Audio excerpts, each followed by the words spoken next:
15 degrees, you can see your breath. Out here in the lake effect, breaking tables like it's poetry. Where else would you rather be? Pinto Ron, Elvis in the lay poncho. The members that you need to know. 'Cause once you out here now, your family. Where else would you rather be? Where else would you rather be? Welcome into the Nickel City Crew. I am your host, Rob Crippen. Please like us on Facebook and follow us on Instagram and Twitter at Nickel City Crew. This episode, along with all of our episodes, are presented by Crippen Legacy Entertainment here on Spreaker and StreamYard. We're so glad that you're joining us for some of your Buffalo Bills and NFL content again today. And as always, these are my Bills thoughts said out loud. It's a vibe so ridiculous. Since 12 plus 83 was 6. The shout rocking like a symphony. Where else would you rather be? All right, let's get straight to it. Really excited for tonight's episode. It's funny because I like to think of myself as like kind of almost in the perfect pocket, of Bills fandom in respects to maybe you can give me 5 more years to be perfect. But I remember when the Bills were awesome in the 90s and the Patriots were garbage. And then obviously I lived through the drought and I became a season ticket holder through the drought and stuff like that. So I kind of feel like I can get the best of both worlds. Well, there seems to be a new sheriff up there in Boston, and we're getting ready to see if he's ready for prime time. Joining me tonight, as always, my co-host, Riding Shotgun, Adam Dump Truck Rupsick. Check him out on Instagram and Twitter at Adam Rupsick, RUPCZYK. Holla at the crew, DT. What's hot? What's good, man? Holla at the crew, man. I'm excited about this. Nickel City, what's up? What's up, baby? What's up, Rob? How we doing, man? We're out here on another beautiful Thursday night. Fall is in the air. It's starting to get a little chilly out there and warm up during the day. It's the perfect season, as you put it, as a lot of people do. And here we are, back for another one. I'm excited to be here, Rob. What's up, baby? Good to see you, man. Good to see you, Nickel City. We're out here. I can't call it, man. I'm really excited. There's something about Patriots Week, and it's funny because that's part of my fandom. DT is, I remember when they had Jeff George, and they were just, dog shit. They were garbage, and I'm growing up, 5, 6, 7, and 8 for the Super Bowl run, and New England was never even a thought. We beat them and beat their ass every year, and the same thing with the Colts back when they were still in the division. And then all of a sudden, this dude from Michigan gets drafted. Mo Lewis puts that hit on Drew Bledsoe. And all of a sudden, it's like, what is going on? And I was, I'm a drought fan too. So obviously I came up through the drought, started my season tickets in 2009.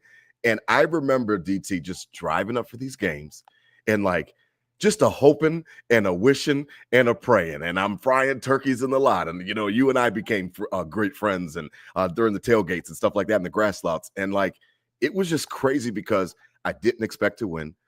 I drive up 650 miles, knowing I got to drive another 650 back. And I'm just hoping and wishing and praying, can this be the day? Can this be the day? Could this be the Sunday that we actually take Tom Brady and Belichick down? It never seemed to happen. I think they were like 23-4 or something crazy, ridiculous against us. And now the tables have turned, DT, where we're the big dog on the block. We're the bully on the block. And I love it. And now New England seems to have another quarterback, and we're getting ready to get into him a little bit. But how do you remember those games? Because for me, it was bittersweet. I would get amped and I would get hyped up and I would drive up from Charlotte and I would be ready and the tailgate would be lit. And then you get curb stomped as soon as you walk in the Ralph, and it wasn't fun at all for that 20-year run. And DT, I'm so happy that the shoe's on the other foot now.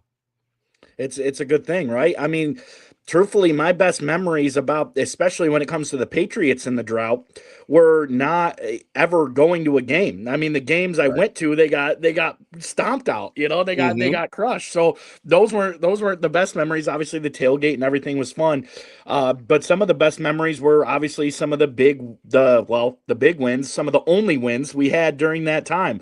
The opener with the 33-0 to Sam Adams bringing back the pick six and 31-0, and getting the oxygen.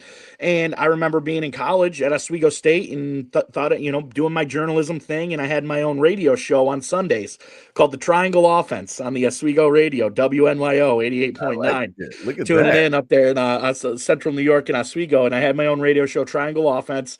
And it was the game when Brady threw 4 picks, Drayton Florence pick 6, Oh cover of yeah. Sports Illustrated, Yep. Fitzpatrick, and that game was happening live during my show slot. So one of the best memories I had, we called in Brent Johnson, one of my best friends, one of my best friend's brothers who lives in Buffalo still, and he was out like at a bar in Buffalo, and he called into the radio show and basically was just like giving me the scene, set the scene for me like you did, at the tailgate a few weeks ago when I was setting the Yeah. scene, and Yeah. it was just like electric. It was pandemonium, and I was like, oh man, I can't. I'm so mad I'm not there and experiencing this. And it was like our Super Bowl. The Bills beating the Patriots was truly a big deal, and I remember all those wins extremely vividly because there were so few of them. But I never actually went to a game and witnessed them winning during the drought. I've seen them win, obviously, since I was at the perfect game and Hmm. in the playoffs Hmm. and a In the few park. before and behind that. But Mhm. the true like atmosphere of beating the Patriots was our Super Bowl, and that was the time. And now we're coming in as 8-point favorites against these dudes at sitting at 4-0. So I obviously will pick this over any of those drought memories for sure. Uh-huh. But it was incredible kind of just looking back, knowing like, man, I never actually watched them win live. I remember going the Monday nighter was like the first night game I've ever been to in the NFL. Okay. And Not the and 50, I went not the 56-10 one. no, What no, are no, you talking? no. Oh, you're This talking is about no the now Derek recently. Anderson. Okay. Oh, you're talking about recently. Okay. Yeah. Yeah, Yeah. yeah, Yeah. Derek Anderson Monday nighter, and the first night game I've ever been to at the Ralph. It's all 1 o'clock, 1 o'clock, 1 o'clock, and the night game was such a big deal. And now we're bitching and complaining because I'm not productive at work because every goddamn game's a night game. But I remember going to the Monday nighter, and it was the first year I lived in Buffalo, so I think it was like 6 years ago. Derek Good. Anderson had to come Hmm. in, and I had my season ticket card, but I effed up and I brought the last year's card instead of this year's card. So the Okay. guy's scanning it and scanning it. He's like, "It's not working. It's not working, man." And I'm like, "Well, it's working. Like it's my seats. Like I." And he's like, "No." And then he turns around. He's like, "Oh, this is last year's, ticket card." And I'm like, "You got to be kidding me, man." And I'm like, "I'm not missing my first night game in this stadium. Like we got to do something." He's like, "Well, you got to go to will call, stand in line, do all that." I'm Right. like, Right. and it was probably the most elusive DT has ever been in his life. There was a Since crowd of Panama people. City. There was a crowd of people walking by, and the mayhem of getting into the stadium. And the Hmm. guy kind of looked the other way, and I just ducked behind him and got into it. Started weaving through the people, bouncing in and out. I'm not easy to hide, that's for sure.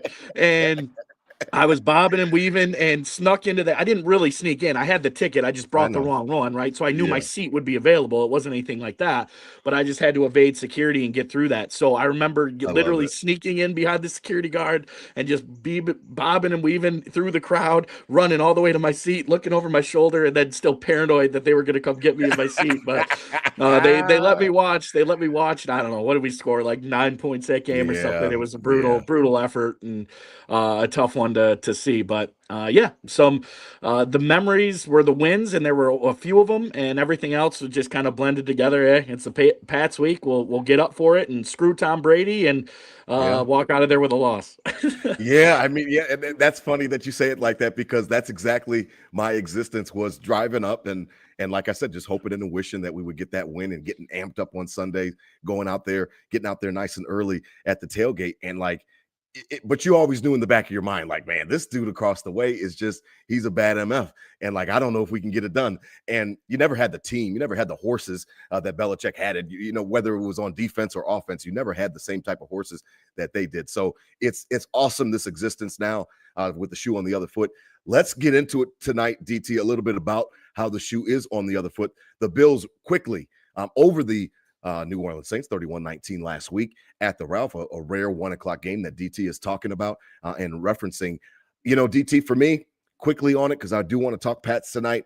I'm starting to just understand and realize that, the spreads and stuff like that, that's for Vegas. And I understand how that works. They want to get money on each side. They want, the house always wins, all that type of stuff. That's why they build all those damn hotels and casinos out there. DT, this just doesn't seem like this type of team that's going to be pulling away from a lot of teams. I understand that we can put up our 30. They did it again, 31 points on Sunday. The defense, with the way that it is right now, until some of those reinforcements come back with the Bash brothers, we'll see about Mad Max down the road. I don't really know if we're going to be in a situation where our defense can hold teams from keeping it relatively close. The game wasn't really close. I never really thought we were going to lose or anything like that. But boy, when Brandon Cooks caught that touchdown for a half second before we saw the replay, my heart was fluttered a little bit like, man, this is not a good situation. I don't want to be sweating it out against the Saints. And obviously the Bills pull it out. That completion didn't count because it hit the ground. But DT, what did I text you? I said, I don't know, man. They call me spoiled, but another game that it was just a little bit too close for my liking. But I'm starting to just kind of come to the grips with the fact that until the defense either bows up, get some reinforcements back, this is kind of the life we're living, man. We're going to have to put up our 30 and then hope the defense can make a couple stops down the road. Sure. Hey, Capaccio already called you spoiled, as we talked about last week, and kind of fought through that. And, it's still okay. It's still okay to be critical and moving forward. A team that probably might be the worst team in the NFL comes in and kind of, give you their best shot on Sunday. Beautiful day in Orchard Park, sure. Beautiful day at the stadium. I didn't get to the game, but we'll get to the tailgate report obviously later. But it's the NFL, and we have to also accept that this is every team's Super Bowl when they come and play 1-7 in the boys. Like this is every team's Super Bowl as well, Rob. Like the Miami Dolphins came in, divisional opponent, 0-2, don't go 0-3, and they were pumped up and gave us their best shot. The New Orleans Saints got their ass kicked in Seattle the week before, and young quarterback doesn't have a win yet on his resume. There's some talent on the roster. Like, we're coming in and giving you our best shot, and we're going to see that all year. And that's what the New England Patriots saw, that whole realm of when 12 was their guy. Every team, we just admitted to it in the intro of the show, Rob. It was our Super Bowl trying to beat the Patriots. And when we did, even though we were 4-12 or whatever, it didn't matter because we beat the Patriots that year. So it's every team's Super Bowl when they line up with 1-7 in the boys. And I'm not saying it's not a daunting task. Obviously, in that defensive room, it's probably not that comfortable to sit down on Monday and say, all right, we got 1-7 this week. Fuck. We have to also we talk about growing as a fan base and being able to be critical, but we also have to be accepting of every team's going to literally make this their Super Bowl when they play us. So I agree. Credit to the Saints for coming in and not laying an egg. There was some back and forth, again, very similar to the Miami game, where there was opportunity for us to blow the doors wide open. And I'd like to see that change and us to be able to really put the beat down on somebody here soon to kind of have that feeling. And, a couple misreads, a couple plays away, and on defense, still not getting off, letting Spencer Rattler scramble and whatever. But, like, everyone's talking about spy all week and all this bullshit. Like, I'm not worried if we're not putting a spy on Spencer Rattler. Like, that wasn't in the game plan. And he had a few runs up the middle, and like everyone now is bitching all week, calling in a GR saying, we need a spy. It's like, no, like, the dude didn't kill us. He had a few decent runs, and they kept the ball moving, and credit to them. Defensively, they got into us as well, but you could kind of tell at the end of the game, it wasn't that we just flipped the switch and turned it on, but it was our talent was way better. And we found ways, we shut shit up, and we got easy points at the end of the game to kind of pull away. But we have to be okay with every team thinking it's the Super Bowl when they come to playoffs and be prepared to do it. Yeah, no, that's a great point. I don't really often give that credence as much as I probably should, but you're absolutely right. I mean, we literally started the show that way. We are going to get their best shot. So I really do like that point, because for New Orleans, a team, like you said, humiliated the last week, in Seattle, they knew what was on the docket for that day. And obviously, they had an opportunity to pull off an upset. Didn't happen. Bills were the better team. You're absolutely right. So I like that point for sure. Now, as we transition, tonight's episode is presented by I-86 Podcast Network. Listen, DT, I mean, we just keep stepping up in the world. We keep doing our thing. We keep our head down. We grind. Listen, shout out to my boy Tom Wujik and Bobby Hansen over there at I-86. Listen, DT, they invited us to start simulcasting. They said, listen, let's build both brands. Let's try to do some things positive. And that's really what I love about Bills Mafia, to be honest, from Justice General all the way to, you know what I mean, to the King, you know what I mean, Jay Spence. I love when we collaborate as Bills Mafia, when we come together and we give each other opportunities. So I really appreciate, again, I-86 After Dark, the podcast network. Check them out. Listen, we're on there. We are live right now on their YouTube, and we really do appreciate the opportunity. Again, shout out to Tom and Bobby. Listen, DT, okay, you said everybody gets their best shot, and they put it up against the Bills. We are not going to have many opportunities to get a really, really good test until probably the Kansas City game, to be honest. Now, maybe Atlanta. We'll see how they fare in a couple weeks on Monday Night Football. But honestly, after that, it's a bye week. We've got Carolina, which we're expecting some good things from in that game, and that expects to be a party. Then you've got Kansas City. DT, between now and Kansas City, there's just not many opportunities for us to be tested. New England likes this kid, Drake May. I know he had a little slow start week 1. I think it was against Vegas. After that, they like this kid. I guess I heard that he had 3 back-to-back great games, or at least decent to great games. They're excited about him. I hear all the guys calling in on GR and stuff like that, all the different commentators talking about it, and the quote-unquote, Patriots insiders. DT, talk to me about it. They like this kid, and he's young. I don't know if you call him Josh Allen Diet, or if you call him, I don't think he's, Will Levis Wish-App Josh Allen, but he's got some talent. He can move his legs. I mean, they like this kid, man. They like him. At 23 years old, he probably was born and raised on Taste of Pizza out there in Huntersville, North Carolina. That's where he's from. That's where he's from, right? Shout out to the sponsors. They fed him too well. He's thick. He definitely has tendencies of 1.7, and he did go Power 5 conference, went to North Carolina. So it's not the same story of going like small school and just seeing the raw talent and building him into a superstar. He went to a big school. He was kind of highly touted, first-round draft pick, all that type of stuff. But yeah, he's proven himself. Last year, I think it's different coaching now, but I think they did a good job of kind of letting him play, letting him play in the fact of like, yes, he didn't look good in a few times and he got himself in a lot of trouble, but they just kind of let him roll. And then I think that helped him a lot into this year where he looks way more comfortable.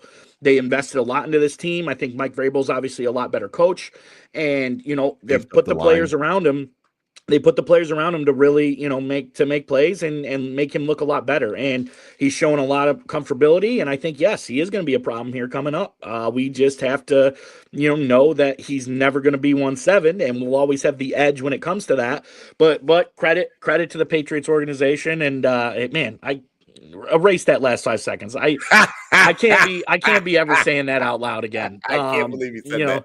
Yeah, screw those guys. But he's ready to go. He's talented. I think again from last year he made a lot of mistakes as a young guy. I don't think he's immune to those by any means. And what a better way to kind of get him into some mistakes than 8:30 ruckus whiteout crowd at the Ralph. Mm-hmm. And I think that's going to be a big factor in this. It's not Carolina coming off a 30-0 victory thinking they're the shit, and then they go in and come back to reality. It's nothing like that. You're going to have to come in and actually beat the Bills.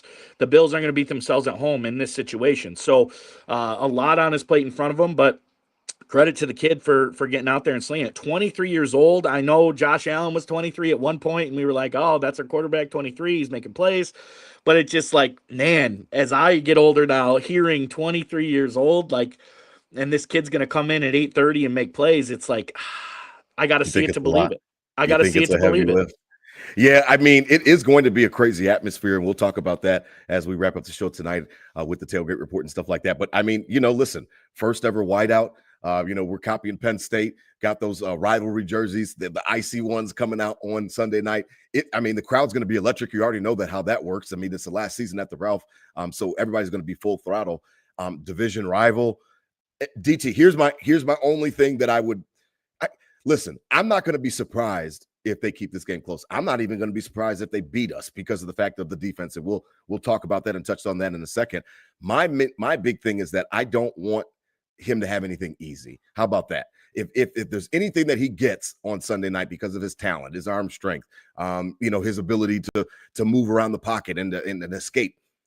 Listen, make him work for everything. You're absolutely right about the age. He's a second year. I think he's only played 17 games. They only won one last year when he started and finished the game, because I know he came out of one of them against us or whatever. Listen, put this kid in situations where he's uncomfortable. The best way to do that is to have penetration up front, getting those guys in his face. I don't know if Ed Oliver's going to be back. I know that he was limited again today. Listen, find a way to make him uncomfortable. Find a way to make his life a little bit tougher. Yes, they did. You're right. You can give shout out and you can give props to the fact that they did invest around him. Their line's better. I mean, their line was absolute dog shit last year. They draft Will Campbell. They've got some other guys in there. Listen, find a way to make him uncomfortable and let's see how he handles it. What I'm going to be upset with most is if everything is coming easy. Spencer Rattler is okay. He is not a great quarterback. He's definitely bottom 5.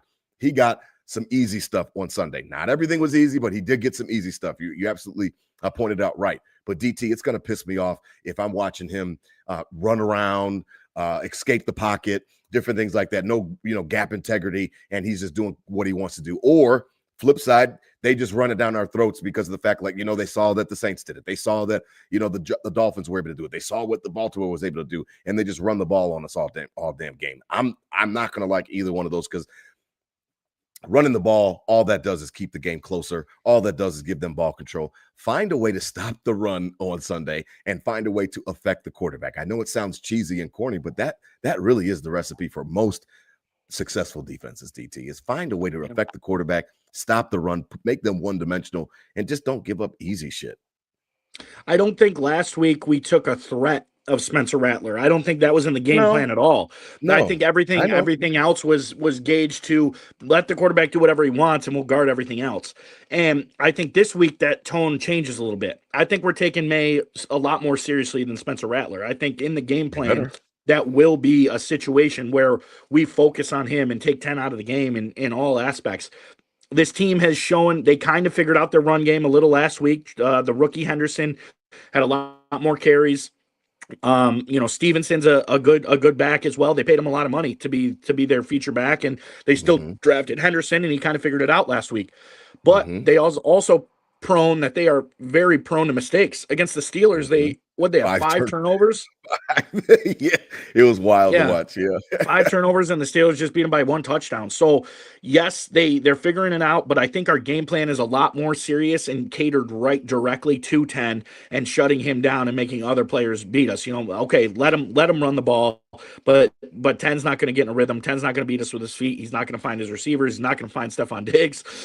Get that, rivalry back in check, whatever we want to talk about with that. But I think it's a lot more serious game plan to go directly at 10, and penetration is the key to do that. As well as this team has shown they're prone to turnovers. So kind of really try to force that early, get the crowd behind you and carry on, get that momentum. The past 2 games where we had opportunities to blow the game open, this has to happen this time. Because this team's a lot better and can come back, as opposed to the teams who were playing that showed they really couldn't. Yeah, no, they could put up points for sure, and obviously they showed it last week against Carolina, and put up a bunch of points. So we'll see how it goes in that respect. But I wanted to flip it as we flip to the ball before we get to the tailgate report. Offensively, James Cook, man, I feel like I want to take like 50 victory laps, because I told the portion of Bills Mafia who kept saying, get him out of here, he's selfish. And I kept telling everybody that just calm down. Like, let the agents work. This dude is worthy of a raise. And if you were at your job and you knew that you had outperformed your contract, you would be well within your rights to ask for a raise. So I'm not trying to rub anybody's nose in it, but boy, like, could you imagine what this offense would look like without him? Like the way that they are catering it to the everybody eats approach, the way that they are catering it to, let's take more off of Josh's plate. Let's not make him do everything. He throws his first pick last week, which is 40 yards downfield, doesn't hurt us at all. DT, the dude was just named AFC Player of the Month today or yesterday. He is so electric. He is so elusive. I would be at what I heard, I don't know, a half a dozen, 20 times throughout the offseason. Ray Davis can do what he does. Ty Johnson could do what he does. I don't even see Ray Davis getting any carries anymore. Ty Johnson has his role, and I respect his role as a pass catching back, and obviously a third down back that can help block. They are letting James Cook tote that rock. They're giving him opportunities, and he is not failing. He is not disappointing. He's been every penny worth that race. And I just kept telling everybody, keep the vibes good. Let this man get paid. No, he's not going to get $15 million. No, Brandon Beane is not going to pay him $15 million. But let him do whatever he's got to do. And then everybody, as soon as he did his little hold in, I'll ship him out of town. I never understood the logic. I always thought that he was an excellent player. And I thought he was worthy. That's the number one thing. The guys in that locker room understood that he was worthy of it. That's why nobody trashed him. That's why Josh supported him, hoping, I hope they get something done soon because we really need him. He's amazing, man. He's a top 5 back to me now. Yeah, second best playmaker on this team and a top 5 back in the league. He's proved every second of it. I mean, in fantasy as well. I know it's a whole different world in fantasy and whatnot, but it was heavy hate on 4 this year. Like, no way he's getting 16 touchdowns again. No way, none of this. And he might have 16 touchdowns by week 8. Rob, he's about to score 2 a game. He's elusive, and he's running between the tackles this year, Rob. Not that he hasn't before, but he was more of an outside back, more of a speed edge guy, and majority of his tackles right now are coming between the tackles, and he's shifty in the middle. He's got a little shady McCoy to him between the tackles. Like he hits that hit and then boom, he's up. So I think he's worth every penny. Obviously, I'm not saying give him less carries, but I'm also saying let's chill with we don't need to give him 95%. And we know Ray Davis can play. We know Ty Johnson can play. So let's start putting that in the fold a little bit. But maybe this is all part of gamemanship and strategy and the fact of like, damn, they are just going to run James Cook 20 times. So we got to be prepared for that. And then the second you're prepared for that, you see Ray Davis for 10 carries and you don't know what's going on. So maybe it's all part of setting up the bigger picture, and I'm all for all that. But sure. I do agree, like, credits where credit's due. He got 16 touchdowns with 47% of the snaps. He's playing way more than that this year. Yeah, he is. And, and so I agree. Like, you see it with Derrick Henry every year, toting the pill hard all season. And then by the end of the year, he's not the same guy. He doesn't have playoff experience. He's not good in the playoffs. He just, because has 40 carries a game and he's worn out. So I would like to see, a little less off his plate. You showed us you're worth the 12 mil. We love it, but we also know we can make plays with 17, and we can make plays with everybody eats, and we can score other ways too. So let's try to ease back a little on him, and so it's not an injury, and it's not something that he gets worn out by the end of the year, because we know other backs can play, and that's no discredit to him. I love every second of it, and I hope he does score it. I hope he does score a touchdown in every single game. But I would like to see kind of roll back, create some longevity with this, so we have this exact burst, this exact speed in the AFC Championship, in the Super Bowl, in times where we need that yard.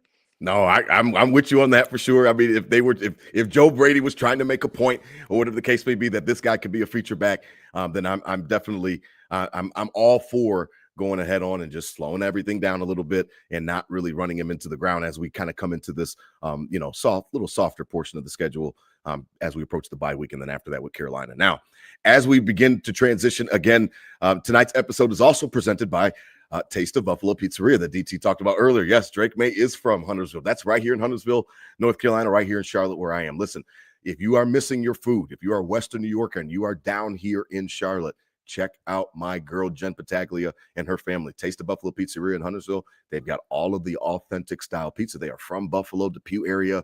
They've got everything that you need. I'm trying to tell you, the wings, the pizza, it all tastes like it's right from back home in Western New York. You will not go wrong.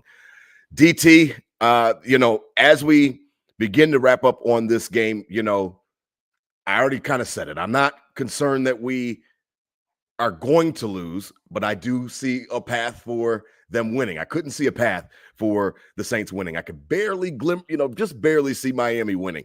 Definitely couldn't see the Jets winning.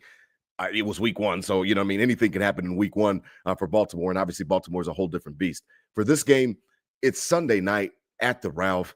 I just got to believe, the white jerseys coming out. I got to believe that there's got to be some energy that they can feed off of this first wideout, where we can't let these boys come in and punk us. Yes, Vrabel, you're right. He is a better coach than Mayo was. Yes, the roster is better than it was last year.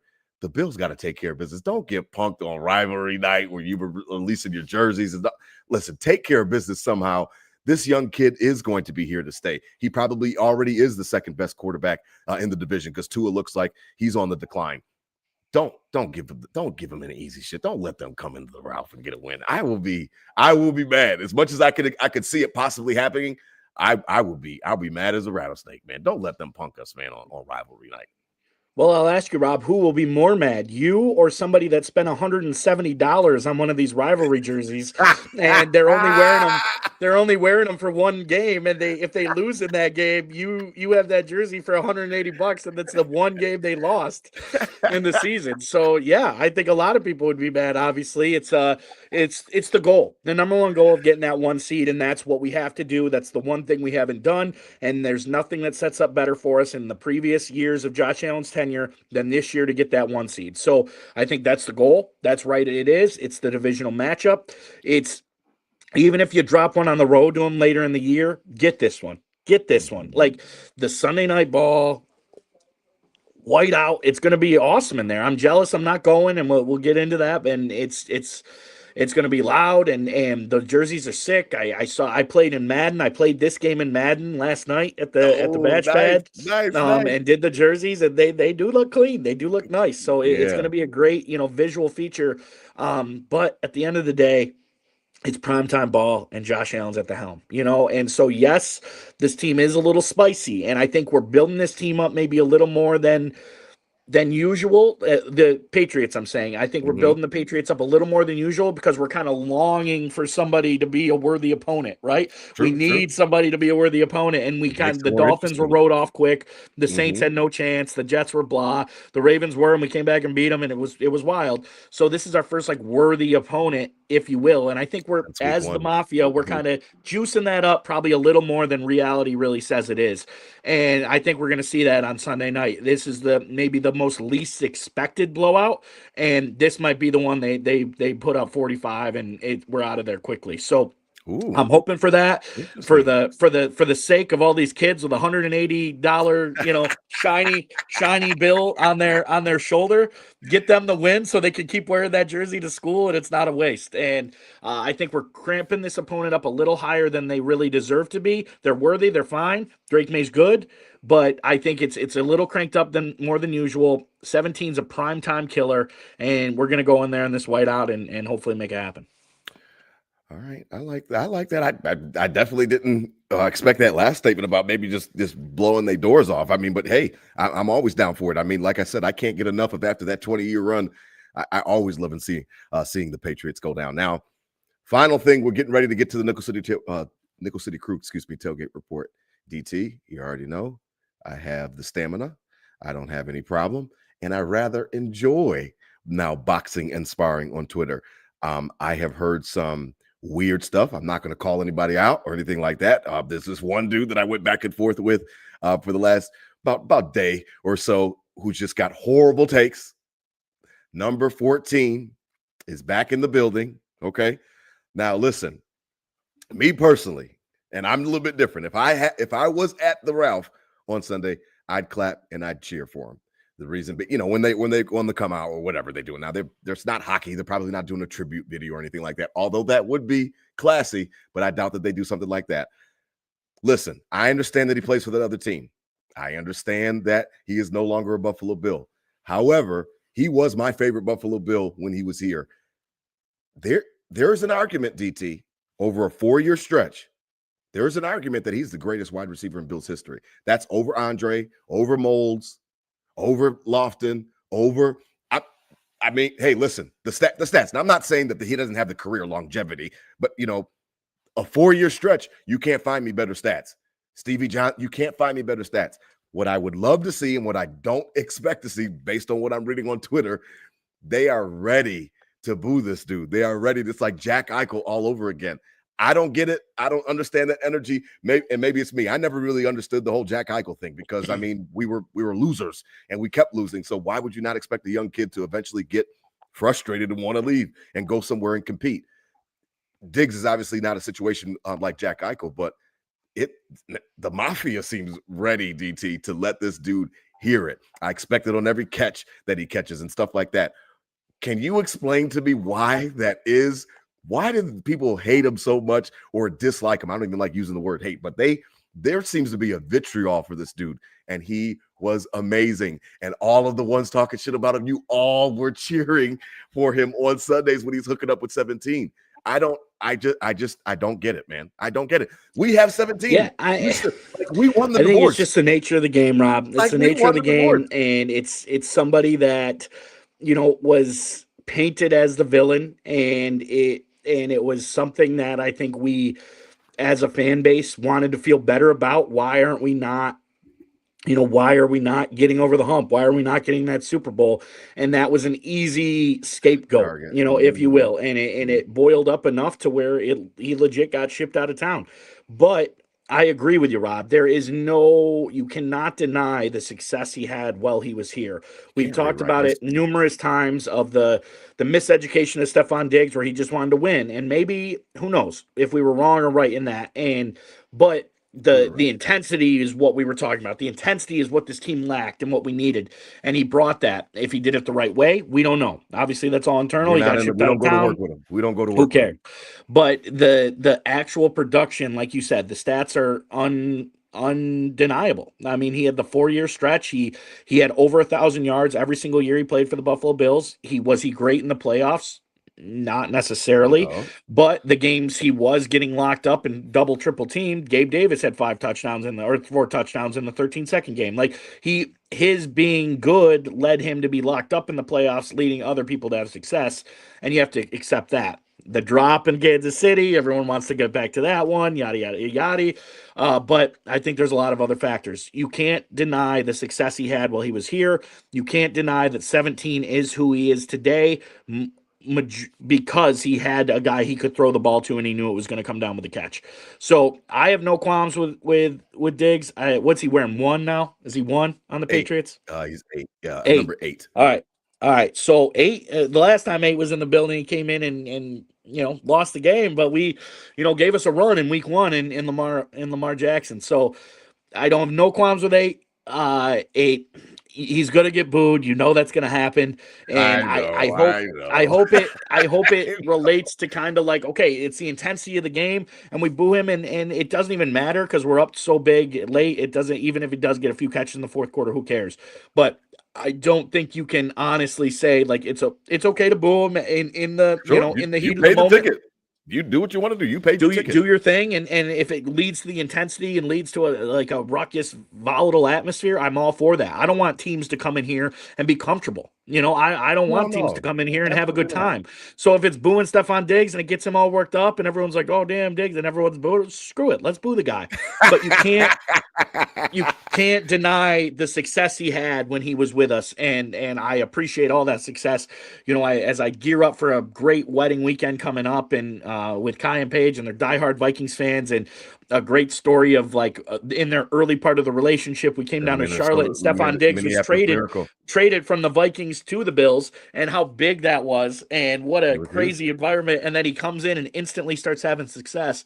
And I agree, Rob. I mean, up and down North Buffalo, every street, every house had one of those like politician signs, Alan Diggs 2020, Alan Diggs 2020. So I'm all for the intensity of the game, and if it's making that team uncomfortable coming in here and booing the guy, great. But you can't deny the fact that he was successful here and he was a big part of 17's success. I will never say that wasn't a thing. And it's that last part. That's what I don't care about what they do as a fan. I'm kind of, that's tongue in cheek. I'm joking. I know they're not doing a tribute video. I know they're going to boo the Patriots when they come out. It's that last part. They try to rewrite on Twitter the history, and they try to almost make it as if he didn't mean anything to Josh's success. And I just never understood like it was a symbiotic relationship. I never got true, because now what you're actively trying to do is rewrite history to fit your narrative. Like that's not even like, why is that even necessary? Like Diggs was great.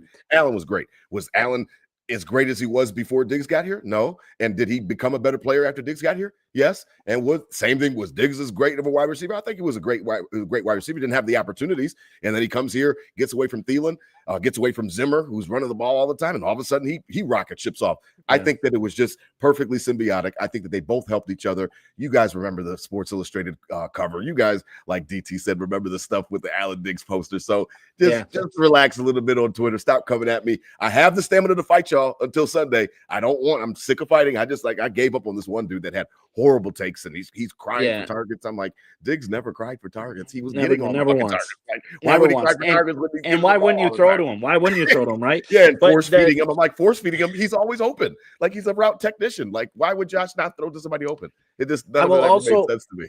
Yeah, I will also argue with the point of that, like, people saying you can't compare Stephon Diggs right now to what he was 5 years ago in Buffalo. Like, the dude is 5 years older after an ACL. Like, he is not the dominant receiver he once was. So yes, he goes out there and might not look great, and you could be like, see, like, that's the worst point. That's the worst point. I agree, like that, because he's not who he was 5 years ago. He's tore his ACL. He's been around. Like, it's not who he is. So, credit to him. I'm not gonna glaze him on Sunday and like, oh, we need to respect this man. Like, fuck all that. But you can't deny the success he had, and it was beneficial to this team until it wasn't. And obviously, when it wasn't, he got shipped out. So, like, it's not like it wasn't, and we kept him, and it was toxic. If it got to the most toxic point, and we shipped him out, then okay, then we should be happy about that. That, like, it didn't reach a point where it was too toxic. It kind of reached into that realm, and then things happened. We moved on. That's the business of the NFL. But you can't deny the success he had, and you don't have to support him Sunday. But you also can't say he wasn't good for this team in 17's growth. Yeah, no, I agree with you. I'm going a little bit overboard on purpose, to be being theatrical in that respect. Yeah. But I mean, I absolutely, I just think that that there should be a modicum of not rewriting history and stuff like that. And that's all I wanted to say on that. I have the stamina, Twitter, to fight y'all all the way to Sunday. After Sunday, it doesn't really matter to me anymore. He's not on the Buffalo Bills anymore. I roll with the Bills. The Bills are my squad. So it's all good, man. All right. Now, as we begin to wrap up tonight, the Nickel City Crew Tailgate Report is presented by Queen City Vintage. Please head on over to Queen City Vintage.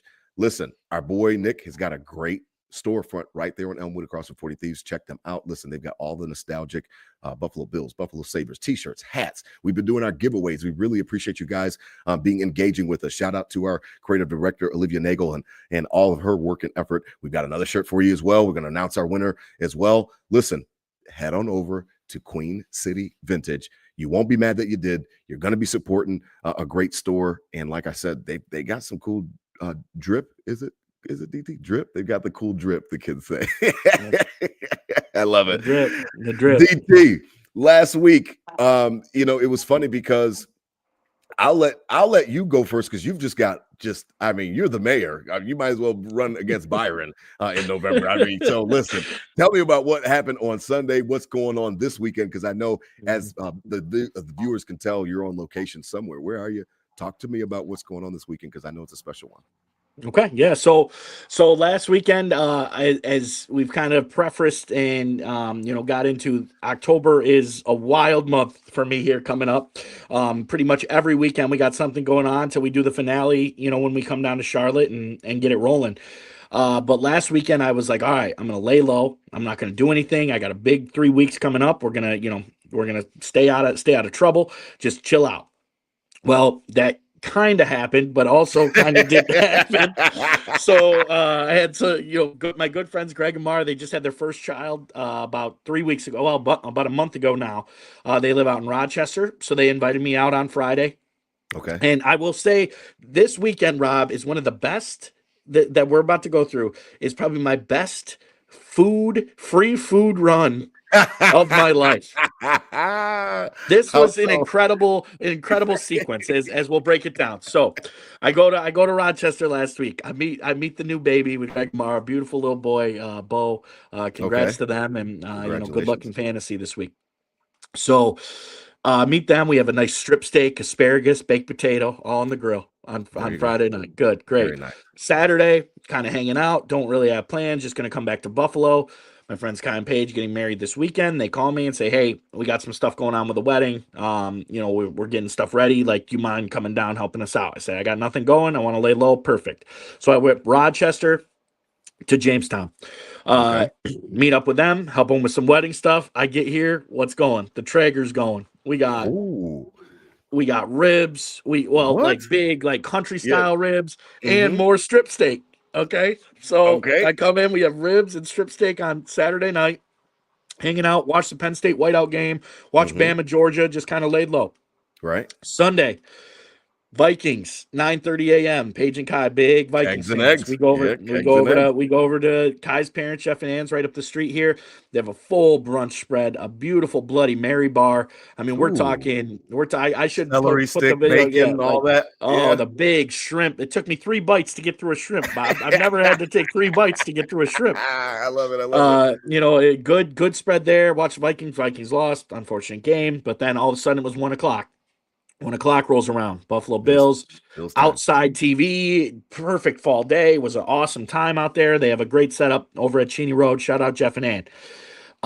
Afternoon comes. We have make your own sub on the menu. They have a bunch of sub rolls, all the Uh, meat for the subs. Boom, boom, boom, bang, yes. drinking the subs, Yes. eating the That's subs, my having a kind good of time. party.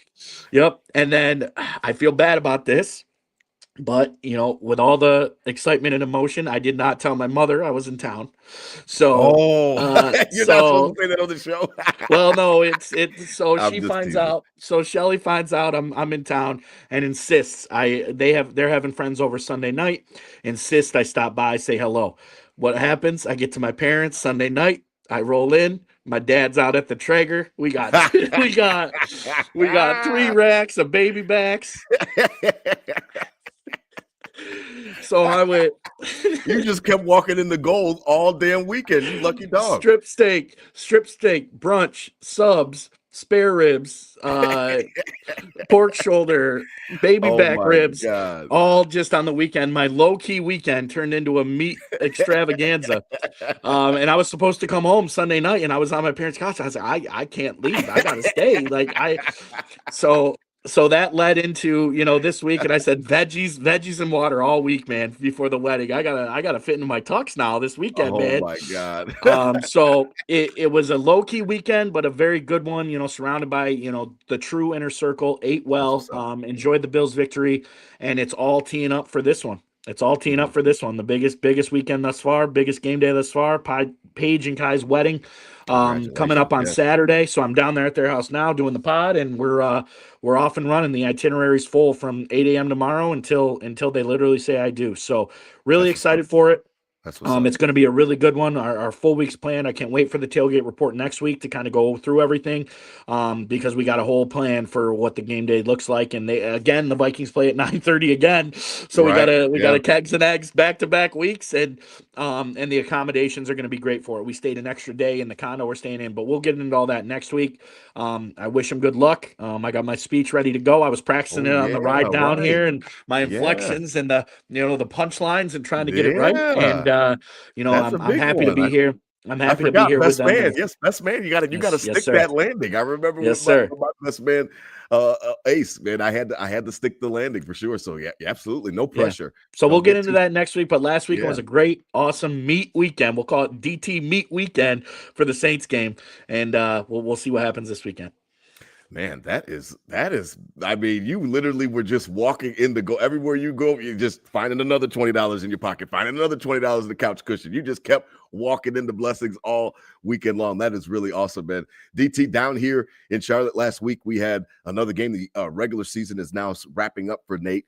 In that respect, now horrible for little Quincy, man. His game was canceled for rain. We actually play on natural grass at that particular field for Quincy. So he was really bummed out, but we'll be right back at him this week. Really can't wait to get on the field, with his little team. Like I said, remember I had to switch teams, and now he's on a different team, an age-appropriate team. So I was really excited for him and to see him get out there, but it was rained out, unfortunately. So that's all good. Bobby played a soccer game that morning. On Saturday morning, they still played in the rain because they're on turf. He won his game. And then Nate went out. We had a home game. He did his best.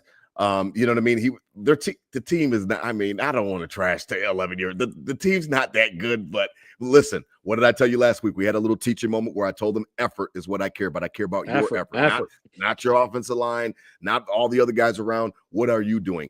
Much better effort, played really hard. So I offered to do the scoreboard.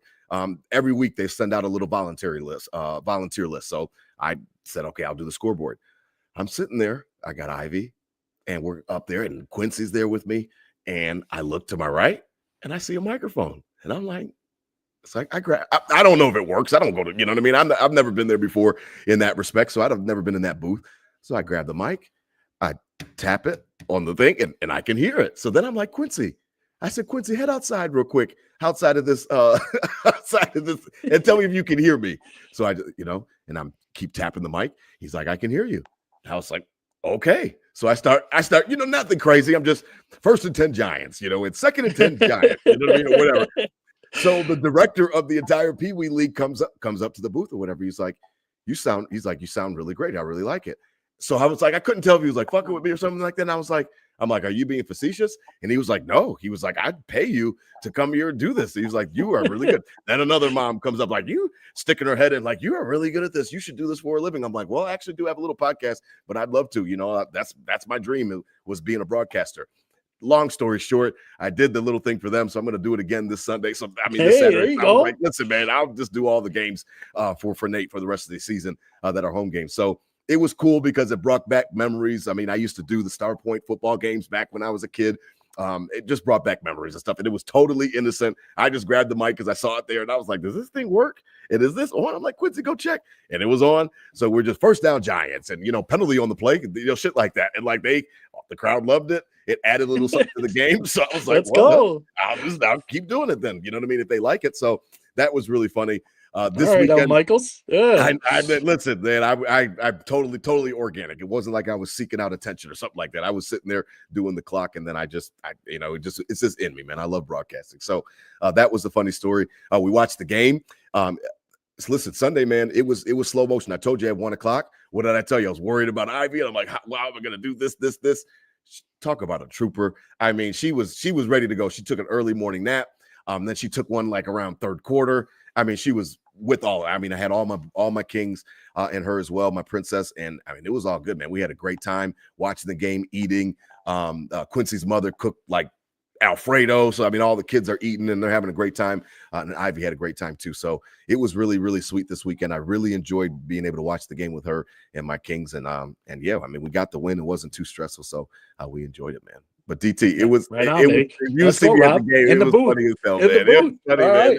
People kept coming like, you're really good at this. You're really. I'm like, oh, I'm like, thanks, man. Thanks, man. Thanks. Yeah, tune in Thursday, 7 p.m. You'll see how good we are, baby. Let's go. Yeah, I should have plugged it on the audio and told them everybody to listen. But it was funny. But it was really cool. So listen, DT, send your best to Kai and Paige. Tell them that I said congratulations for sure.